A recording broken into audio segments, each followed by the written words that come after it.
ये है मुशक राज। बहुत परेशान कर रहा था, बहुत परेशान कर रहा था, लेकिन आज वो ट्रैप में मिल गया। तुला जायचं आहे आता? चला, मी पिंजऱ्यामध्ये पकडलेला आहे.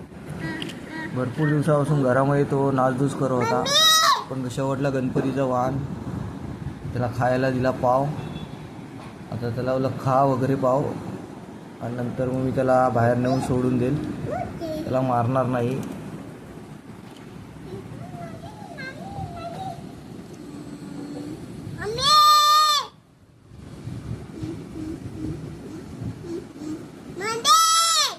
उंदरांना कधी मारू नका, असं पकडून. ते पण एक छोटा जीव आहे, आणि त्याला मी आता सोडून देणार आहे बाहेर नेऊन. ॲटलिस्ट तो त्याची पुढचं जीवन जगेल तिथे. मारण्यापेक्षा असं पिंजऱ्यामध्ये पकडून घराबाहेर सोडून द्या. तो पण एक मुका जीव आहे. गणपतीचे वाहन